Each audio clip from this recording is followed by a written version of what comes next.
नमस्कार, गुटबुतली एजुकेशन में आपका हार्दिक स्वागत है। मैं पंकज सेरावत उपस्थित हूं आपके सामने महत्वपूर्ण जानकारी लेकर। बड़ी अपडेट सामने आ रही है राजस्थान यूनिवर्सिटी से रिजल्ट को लेकर। यहां पर एनुअल विद्यार्थियों के रिजल्ट जारी हुए हैं भैया। बीएससी का इंतजार कर रहे थे, बीए का इंतजार कर रहे थे, बीएससी का जारी हो गया है, बीकॉम का पहले जारी हो गया था। यहां पर लगातार अपडेट्स रिजल्ट से रिलेटेड, जब भी कोई अपडेट आती है यूनिवर्सिटी से रिलेटेड तो मैं आपके सामने आ जाता हूं भैया वीडियो के साथ में, हर नोटिफिकेशन के साथ में। आज बात कर रहे हैं रिजल्ट से रिलेटेड। आज आपके जितने भी सवाल हैं रिजल्ट से रिलेटेड, सभी सवालों के जवाब आज को इस वीडियो में देखने को मिल जाएंगे। पास, फेल, बैक, डिवीजन, एफएफवाई, एचडब्ल्यूपी, पीपीटीओ, आरडब्ल्यूएक्स, आरडब्ल्यूयूएम, इनसे रिलेटेड जितने भी सवाल हैं वो सारे देखने को मिल जाएंगे। कहीं कोई दिक्कत वाली बात नहीं है। इसके अलावा कोई सवाल अगर आपका रहे, पहले पूरा वीडियो देखना, हो सकता है उसमें शामिल हो जाए, नहीं रहे तो फिर आप कमेंट करना, फिर मेरा प्रयास रहेगा कि आपको उस पर जानकारी देने का। सबसे पहले बात करें यहाँ पर रिजल्ट के बारे में, ऑफिशियल अपडेट देख लीजिए आप। स्क्रीन पर देखने को मिल रहा है 31 जुलाई का अपडेट है भैया। रिजल्ट जारी हो गया। यहाँ पर 31 जुलाई को जो रिजल्ट जारी हो यहाँ से देखने को मिलेंगे। यहाँ पर बीएससी पार्ट थर्ड एनुअल का आया है, बीएससी पार्ट सेकंड एनुअल का आया है। जब सेमेस्टर के रिजल्ट जारी होते हैं तब SEM लिखा आता है, ध्यान रखिए, ठीक है, तो कंफ्यूज नहीं होंगे। यहाँ पर बीएससी पार्ट सेकंड ईयर का आया है एनुअल से related, BSc part third annual का रिजल्ट आया है, साथ में बीएससी बायोटेक का आ गया, बीएससी ऑनर्स का भी रिजल्ट देखने को आपको यहाँ पर थर्ड ईयर और सेकंड ईयर का मिल रहा है। तो रिजल्ट आप रोल नंबर और डेट ऑफ बर्थ के माध्यम से, डिस्क्रिप्शन में लिंक दिया हुआ है, कमेंट बॉक्स में लिंक दिया हुआ है, यूट्यूब पर मैंने काफी बार लिंक अपलोड कर रखा है, टेलीग्राम पर मैंने काफी बार लिंक अपलोड कर रखा है। रिजल्ट का लिंक वही रहता है, UNIRJ पर जाएंगे तो रिजल्ट का जो सेक्शन बना हुआ होता है वहां से आप अपना रिजल्ट चेक कर सकते हैं, ठीक है। अब यहाँ पे कुछ चीजें होती हैं जो आपको समझने की आवश्यकता है। सबसे पहली बात करें, हम पास से शुरू करते हैं। ऐसे विद्यार्थी जो पास, जिसके रिजल्ट में पास लिखा है, ध्यान रखिए भैया। अब दो तीन चीजें आपको देखने मिलेंगी यहाँ पर। मैं पहले बात करता हूँ थर्ड ईयर से रिलेटेड, फिर बात करेंगे सेकेंड ईयर से रिलेटेड, है ना। थर्ड ईयर की बात करें, पास में क्या लिखा आएगा, फेल में क्या लिखा आएगा, बैक में क्या लिखा आएगा, इन सभी की चीजों के बारे में बात करेंगे, ठीक है। पास की बात करते हैं भैया, या तो आपके पास लिखा आया होगा PASS, फाइनल का जो रिजल्ट आपका आया है उसमें आपको यहाँ पर कॉर्नर में आपके रिजल्ट में पास लिखा आया होगा, तो आप पास हैं। पास नहीं लिखा आया तो भी आपके सामने कुछ और चीज लिखी आई होगी, उसको भी समझते हैं। रोमन संख्या में एक डंडा जो ऐसा होता है ना भैया, ध्यान रखिए, अगर वो लिखा हुआ है तो ध्यान रखो आप फर्स्ट डिवीजन से पास है। दो डंडे लगे हुए हैं तो ध्यान रखो आप सेकंड डिवीजन से ग्रेजुएशन पास हो गई। तीन डंडे लगे हुए हैं तो ध्यान रखो थर्ड डिवीजन से आपकी ग्रेजुएशन पास हो गई।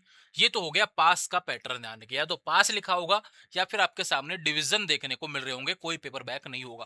काफी विद्यार्थी कहेंगे कि हमारे यार पासिंग मार्क्स नहीं आ रहे, फिर भी मेरे को फेल कर दिया, मतलब कि पास कर दिया, तो इसका मतलब क्या हो सकता है कि ग्रेस लग गई हो ना, ध्यान रखिए, इसलिए आपको वहां पे पास कर दिया। किसी के 2 4 नंबर 5 नंबर की ग्रेस लग जाती है, इस कारण से वो कई बार इस रिजल्ट में शो नहीं होगा वो ग्रेस लगी या नहीं लगी, वो आपको जब मेन मार्कशीट आती है उसमें शो होगा, ठीक है। फेल की बात करते हैं, फेल में सीधा फेल लिखा आएगा भैया, ध्यान रखना, इसमें और कुछ नहीं है। हिंदी में देखेंगे तो असफल, पास को हिंदी में देखेंगे तो यहाँ पे ट्रांसलेट करके देता है आपको, पास का मतलब रास्ता लिखा होता है ना, तो वैसे नहीं देखो सफल उफल नहीं लिखा था वहाँ पे, ये ट्रांसलेट यहाँ पे गलत करता है, ठीक है। ये हो गया फेल से रिलेटेड, फेल फेल वाले फेल हो गए। अब फेल जिस भी क्लास में होंगे, फाइनल में हो रहे हैं फेल तो भैया फाइनल ईयर आपको दोबारा करनी पड़ेगी, पूरी नहीं करनी पड़ेगी फर्स्ट ईयर से फाइनल, आपको सिर्फ जिस MB पेपरों के इस बार एग्जाम दिए थे वो वापस से देने पड़ेंगे। ये बात आपके लिए इंपॉर्टेंट रहने वाली है। बैक को लेकर बात करते हैं। थर्ड ईयर में आप बैक रख के आप कहाँ जाएंगे, मुझे ये बता दो कि अभी अगले तो नहीं जा सकते, लेकिन जो बैक है वो पेपर आपको देने पड़ेंगे, तो आपके रिजल्ट में दो चीजें लिखी आई होंगी, या तो सप्लीमेंट्री लिखा आया होगा या फिर PPTO लिखा आएगा, ध्यान रखिए। SPP का मतलब होता है सप्लीमेंट्री, यानी कि आपके जो भी पेपर बैक हैं वो पेपर आप सप्लीमेंट्री में दे सकते हैं। सप्लीमेंट्री का फॉर्म एनुअल विद्यार्थियों का अभी जो रिजल्ट आया इसके 2 महीने के बाद में आपका भरा जाएगा, क्योंकि पहले रिवेल लगेगा, ध्यान रखिए, ठीक है। और रिवेल रिजल्ट आने के दूसरे दिन से शुरू हो जाता है, 15 दिन तक लगता है, ध्यान रखिए। रिवेल क्या होता है आपको बहुत अच्छे से पता होगा। अगर आप अपने रिजल्ट से असंतुष्ट हैं, आपने बहुत अच्छे से कॉपी में किया था, रिवेल लगाना चाहते हैं तो ध्यान रहे आप रिवेल लगा सकते हैं। नंबर वहां पर आपने अच्छा कर रखा है तो बढ़ जाते होंगे, ये ध्यान रखिए, ठीक है। PPTO की बात करें, paper pass third only, PPTO उनके लिखाता है, यानी आपके थर्ड ईयर में आप थे, पहले के बैक चल रहे थे, इस बार एग्जाम थर्ड ईयर के साथ आपने दिए थे, लेकिन थर्ड ईयर तो पास हो गई, लेकिन पहले के जो बैक पेपर थे वो बैक रह गए, तो उसके लिखा आएगा PPTO। तो इन दोनों को आपको सप्लीमेंट्री एग्जाम देना होता है, ध्यान रखिए, ठीक है भैया। कहीं कोई टेंशन लेने वाली बात नहीं है, सप्लीमेंट्री एग्जाम आपको देना पड़ेगा, ठीक है। मेरे जो नंबर अवेलेबल है व्हाट्सएप नंबर, उस पर अपना रिजल्ट भेज देना किसी को डाउट हो तो, और पेशेंस रखना, 24 घंटे का रिजल्ट के बारे में जानकारी पूरी समझा दूंगा अच्छे से। लेकिन कोई ऐसा सवाल करे जो वीडियो में दिया हुआ है और फिर वहां पे सवाल करेगा, उसका जवाब नहीं मिलेगा, पहले बता रहा हूँ, ठीक है। क्योंकि मैंने वीडियो में सारी जानकारी आपको प्रोवाइड करवा दी है पास फेल बैक से रिलेटेड। इसके अलावा कोई सवाल होगा तो जवाब मिल जाएगा। यहाँ पे बात हो गई pass fell back third year से रिलेटेड, समझ में आया। किसी के RWEX आया है, RWEN आया होगा, EN तो मुश्किल है, यहाँ तक नहीं आएगा। RWEX आया तो ध्यान रखो आपके एग्जाम फोरम में कोई प्रॉब्लम थी, इस कारण से आपको यूनिवर्सिटी बुलाया गया एक बार, है ना। ध्यान के डरने की आवश्यकता नहीं है, पिछली क्लास की मार्कशीट ले जाना, आधार कार्ड ले जाना, हो जाएगा काम। RWUM, UM का मतलब होता है चीटिंग केस, भैया वो पेपर बैक रह जाएगा आपका जिसमें भी चीटिंग आपने की थी या नहीं की थी लेकिन पकड़े गए थे, सीधी सी बात है, आपको यूनिवर्सिटी जाना पड़ेगा भविष्य में, ठीक है। आपके रिजल्ट को सही करवाने को और पेपर देने पड़ेंगे बाद में, ठीक है। ये बात आपकी पास से रिलेटेड हो गई। मैं एक बार देख लेता हूँ पास का कोई सवाल यहाँ पे रह गया क्या। डिवीजन हो गया, pass fell back, assured, PPP, PPTO, RWUM, इन सभी के बारे में बात होगी। ये फाइनल से रिलेटेड बातें मैंने कर ली हैं लगभग, है ना। रिवेल के बारे में ऑलरेडी मैंने बताया कि कोई रिजल्ट से असंतुष्ट हो तो अपना रिजल्ट आप यहाँ पर रिवलेशन लगा सकते हैं। रिवलेशन जो पुराना पोर्टल है अपना, वहीं से लगेगा, यूनिवर्सिटी के माध्यम से अपने रोल नंबर लगा के अपना रिवलेशन आप लगा सकते हैं। ध्यान दें फीस वही रहती है 500 रुपए के आसपास, और रिवलेशन के फॉर्म की हार्ड कॉपी जमा नहीं होती है। मैं 3 बार बोलूंगा ना इस बात को तो भी नोटिस वही रहेगा। रिवलेशन 15 दिन तक लगता है, रिजल्ट आने के दूसरे तीसरे दिन से शुरू हो जाता है, 15 दिन तक लगता है। लास्ट डेट वहां पे अच्छे से लिखी हुई होती है, आराम से आपको देखने की आवश्यकता होती है। काफी विद्यार्थी ऐसे होते हैं जो अपने रिवेल को लेकर बिल्कुल भी सीरियस नहीं होते हैं, और जब महीना निकल जाता है ना तो उसके बाद में आता है मेरे को भी नंबर अच्छे आने चाहिए थे, नंबर कम आया, रिवेल लगाना है, तो वो गलती हो जाती है उनकी, ठीक है। दोबारा डेट नहीं बढ़ती है रिवेल की। सेकंड ईयर की बात कर रहे हैं। अब ऐसे विद्यार्थी जो सेकंड ईयर में पास हुए हैं, फेल हुए हैं, उससे रिलेटेड देखो, पास में वो ही रूल है, पास में इसमें डिवीजन नहीं आएगा। सेकंड ईयर में कभी भी पास में डिवीजन नहीं आता है, ध्यान रखो। अगर आपका कोई सेकंड ईयर का बैग था वो आप थर्ड ईयर के साथ में दे रहे थे तो आप क्या डिवीजन लिखा सकता है, लेकिन आप अभी पहुंचे ही थर्ड ईयर में थे, अभी पहुंचे ही आप सेकंड ईयर में थे और सेकंड ईयर के एग्जाम आपने दिए थे, तो आपके रिजल्ट में पास लिखाएगा अगर आप पास है तो, फेल लिखाएगा अगर फेल है तो, ठीक है। एक होता है बैक। बैक में क्या होता है भैया, आपके यहाँ पर एक वर्ड बैक नहीं लिखाएगा, बैक की जगह, है ना, ये जाना को यहाँ पे आएगा EFFY। EFFY का मतलब होता है एलिजिबल फॉर फाइनल ईयर, ठीक है। EFFY की जगह ये भी हो सकता है EFPT, ये यूपीजी में आता है, ये आ गया थर्ड ईयर के लिए, EFPT लिखाया होगा, EFPT eligible for part third, eligible for part third, eligible for part third, ये नहीं आएगा भाई यूजी में, ये आएगा EFPT eligible for part third. यानी कि आपके कोई पेपर बैक थे सेकंड ईयर में, वो आपके थर्ड ईयर के साथ लग जाएंगे, टेंशन करने की आवश्यकता नहीं है। ये आपके रिजल्ट से रिलेटेड बात है जो मैंने आपको बता दी।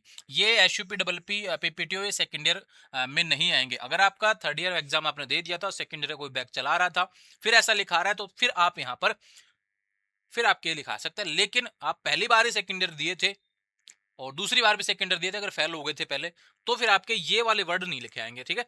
पास फेल बैक तीन से रिलेटेड आपको मैंने बता दिए। पास पास लिखा जाएगा, फेल में फेल लिखा जाएगा, और EFFY की बजाय यहाँ पे EFPT लिखा आएगा। समझ में ये बात। अब इसमें एक चीज और ऐड कर देता हूँ, मेरे याद आ गया है। रिवेल का मैंने बता ही दिया, रिवेलेशन 15 दिन तक चलता है, वो सेकंड ईयर के लिए भी बता दिया मैंने। अब यहाँ पर एक चीज और है जो राजस्थान यूनिवर्सिटी के विद्यार्थियों को आवश्यकता है यहाँ पर रहने वाली सप्लीमेंट्री के लिए। देखो भैया, सप्लीमेंट्री से पहले आपका रिवेल फॉर्म लगता है। अगर आपको लगता है सप्लीमेंट्री नहीं देना, तो आप भैया रिवेलेशन लगा के अपना इंतजार कर सकते हैं। सप्लीमेंट्री के रिजल्ट से पहले रिवेलेशन के रिजल्ट आ जाते हैं यूनिवर्सिटी के, इतना पहले भी हुआ है।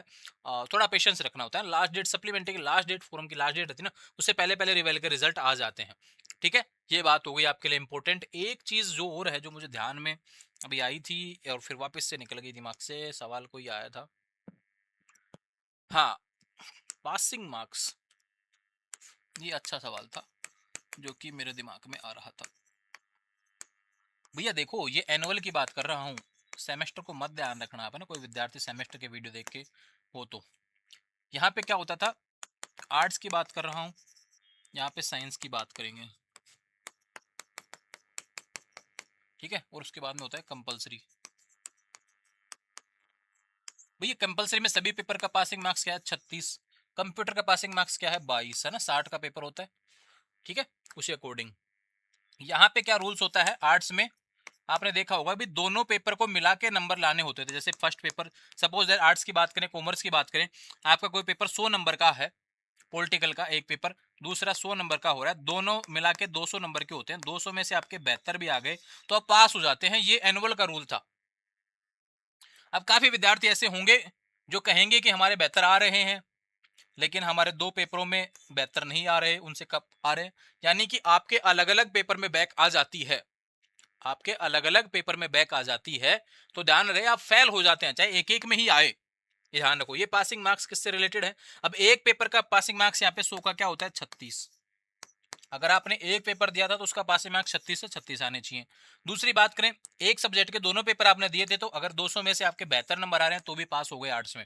ठीक, ऐसा ही होता है साइंस में। आपके यहाँ पे 33 और 34 के अकॉर्डिंग पेपर होते हैं सारे, मैथ को छोड़ के ना। ठीक, यहाँ पे ज्योग्राफी का अलग पैटर्न होता है। यहाँ पे पेपर होता है आपका 75 का। ठीक है, 150 टोटल हो गया। यहाँ पे पासिंग मार्क्स होता है कितना? 54 आपके आना चाहिए। ठीक है, और 54 का आधा कितना होता है? एक पेपर का पासिंग मार्क्स 27 होता है, ध्यान रखिए। फर्स्ट पेपर का पासिंग मार्क्स 27, दूसरे का 27 मार्क्स होता है। ठीक है, अगर दोनों मिला के 54 ले आओ और या फिर आपके 27। अब ये मत सोचना कि एक पिछले साल ले आया था 22-25 तो और इस बार ले आया तो ऐसे पास हो गए क्या दोनों। पहले देखोगे वो पेपर का पासिंग मार्क्स पर पेपर का। अगर आपने एक पेपर दिया है तो पर पेपर का पासिंग मार्क्स लाना है। अगर आपने दोनों पेपर दिए तो दोनों के अकॉर्डिंग ले आओ, चाहे एक में 0 आ जाए दूसरे में पूरे आ रहे हो 100 में से 100, तो पास माने जाएंगे। ये समझना बात। ठीक है, दूसरी बात करें, यहाँ पर 33, 34 ये 100 नंबर का होता है भैया। पर पेपर का पासिंग मार्क्स यहाँ पे 12, यहाँ पे 12, इसका भी 12। ठीक है भैया, इस तरीके से होता है। ये केमिस्ट्री, जूलॉजी, बॉटनी और फिजिक्स से रिलेटेड बात कर रहा हूँ। आपके यहाँ पर कैसे भी मिला के 36 नंबर आने चाहिए, ये ध्यान रखो। चाहे आप सिंगल सिंगल 12 नंबर ले आओ, अगर 3 पेपर आपने दिए तो आपने एक एक पेपर दिया है, सिंगल सिंगल पेपर दिए थे तो पर पेपर का पासिंग मार्क्स इस अकॉर्डिंग रहेगा। मैथ्स का पासिंग मार्क्स आपका अलग होता है। ये मैथ्स के रिजल्ट आए हैं, आर्ट्स के साइंस के रिजल्ट आए, इसलिए मैं आपको साइंस का भी बता रहा हूँ। यहाँ पर ध्यान रखें, यहाँ पे मैथ का क्या होता है भैया, आपका पेपर वही होता है 140 के हिसाब से पेपर होता है, 40 120 नंबर का ना, ध्यान रखो। 120 नंबर का पेपर होता है, 30 का प्रैक्टिकल होता है, इसका पासिंग मार्क्स होता है 43, ये ध्यान रखो। ठीक है भैया, और पर पेपर का पासिंग मार्क्स इसमें 14 और 15 होता है, ध्यान रखिए। ठीक है भैया, अगर आपने एक पेपर दिया है तो भैया 14 नंबर लाने पड़ेंगे, मैथ का थर्ड पेपर दिया है तो 15 नंबर लाने पड़ेंगे, तीनों पेपर दिए थे तो तीनों में मिला के आपके 43 नंबर आ गए तो आपका पेपर पास होगा। अब काफी विद्यार्थियों के रिजल्ट में पास लिखा है, पूरे नंबर नहीं आ रहे, तो ध्यान रखो उस पेपर में ग्रीस लगी होगी। लेकिन ऐसा नहीं है कि तीनों पेपरों में मिला के तीनों सब्जेक्ट में आपके पेपर नंबर पासिंग मार्क्स से कम आ रहे हो फिर भी पास कर दिया हो, ऐसा नहीं होगा। कंफ्यूज नहीं होना है, मेरा जो व्हाट्सअप नंबर दिया वहाँ पे रिजल्ट आप भेज देना, हर जानकारी आपको प्रोवाइड हो जाएगी। तो ये अपडेट थी भैया आपके राजस्थान यूनिवर्सिटी रिजल्ट को लेकर, जो जानकारी मैंने आपको प्रोवाइड करवाई है। उम्मीद है सारी चीजें समझ में आ जाएंगी। जिसको भी डाउट लगे ना कमेंट जरूर करना। मेरा प्रयास आपको इस यूनिवर्सिटी से छुटकारा दिलाने का है। मैं वादा करता हूँ आपके हर सवाल के जवाब मैं व्हाट्सएप पे तो नहीं दे पाता, ना मैं यहाँ पे यूट्यूब पे दे पाता, लेकिन मैं वीडियो जरूर बना दूंगा अगर इन सबसे अलग सवाल होगा तो। ध्यान रखें, जुड़े रहेंगे चैनल के साथ, चैनल को सब्सक्राइब करें। जो पास हो गए भैया बहुत सारी बधाइयाँ आपको, जो फेल हो गए कहीं ना कहीं दिक्कतें कहाँ रही उसके बारे में थोड़ा सोचेंगे। और अगर लगता है कि अच्छा करके आए थे तो रिवेल की तरफ जाएंगे। अगर लगता है कि पासिंग मार्क्स के आसपास है तो जरूर रिवेल के आस लगाएंगे। ठीक है भैया, ये चीजें आपको बता रहा हूँ। सप्लीमेंट्री जिसके लिखाया है, पीपीटी लिखाया है, वो अपने सप्लीमेंट्री को लेकर आने वाले समय में तैयारी करेंगे। जुड़े रहेंगे चैनल के साथ, चैनल को सब्सक्राइब करें।